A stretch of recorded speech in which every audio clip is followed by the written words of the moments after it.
Tollywood నటసింహం Hindupuram MLA Nandamuri Balakrishna ఒకవైపు సినిమాలు మరోవైపు రాజకీయాలలో దూసుకుపోతున్నారు. ఎప్పుడూ ప్రతి పార్టీ మీటింగ్ లో చురుకుగా పాల్గొనే బాలయ్య ఇటీవల రాయలసీమలో జరిగిన సూపర్ 6 సూపర్ హిట్ సభకు హాజరు కాకపోవడంతో అభిమానుల్లో కలకలం రేగింది. ఇక ఈ సభలో ఆంధ్రప్రదేశ్ మంత్రి పయ్యావుల కేశవ్ మాట్లాడుతూ బాలయ్య గారు కాస్త అనారోగ్యంతో ఉన్న కారణంగా సభకు రాలేకపోయారు అని ప్రకటించారు. ఇక ఈ వ్యాఖ్యలతో అభిమానుల్లో ఆందోళన మొదలైంది. సోషల్ మీడియాలో బాలయ్య ఆరోగ్య పరిస్థితి ఎలా ఉంది, ఎక్కడ చికిత్స పొందుతున్నారు అంటూ ప్రశ్నలు వెల్లువెత్తుతున్నాయి. అయితే ఇప్పటి వరకు బాలయ్య నుంచి ఆయన కుటుంబ సభ్యుల నుంచి ఎటువంటి అధికారిక ప్రకటన వెలువడలేదు. ఇక సభలో నారా లోకేష్ హాజరు కాకపోవడానికి గల కారణాన్ని కూడా పయ్యావుల వివరించారు.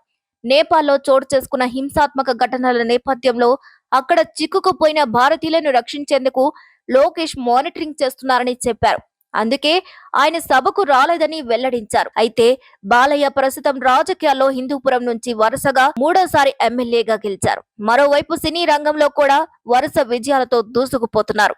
ఇప్పటికే 4 హిట్ సినిమాలతో దూకుడు చూపిన ఆయన ఇప్పుడు అఖండ 2 సినిమా షూటింగ్ లో బిజీగా ఉన్నారు. ఈ సినిమా ప్రేక్షకుల ముందుకు రావాల్సి ఉండగా విఎఫ్ఎక్స్ పనుల కారణంగా ఆలస్యమవుతుందని చిత్ర బృందం ప్రకటించింది. అయితే రిలీజ్ డేట్ మాత్రం ఇంకా వెల్లడించలేదు. అయితే మాస్ లో భారీ ఫాలోయింగ్ ఉన్న బాలయ్య స్వల్ప అనారోగ్యానికి గురయ్యారని తెలిసి అభిమానులు ఆందోళన వ్యక్తం చేస్తున్నారు. ఇక బాలయ్య ఆరోగ్యం బాగుండాలని సోషల్ మీడియాలో ప్రార్థనలు చేస్తున్నారు. త్వరలోనే ఆయన ఆరోగ్యంపై అధికారిక క్లారిటీ వస్తుందని ఆశాభావం వ్యక్తం చేస్తున్నారు. మొత్తానికి సూపర్ 6 సూపర్ హిట్ సభకు బాలయ్య రాలేకపోవడం ఆయన ఆరోగ్యంపై ఊహాగానాలకు దారితీస్తుంది. అయితే అభిమానులు ఒక్కటే కోరుకుంటున్నారు, తమ నటసింహం త్వరగా కోలుకొని తిరిగి ప్రజల ముందుకు రావాలని. మరి ఈ వీడియోపై మీ అభిప్రాయాన్ని ఖచ్చితంగా కామెంట్ ద్వారా తెలియజేయండి. మరిన్ని వీడియోస్ కోసం మా ఛానల్ ని లైక్ చేయండి, షేర్ చేయండి, సబ్స్క్రైబ్ చేయండి.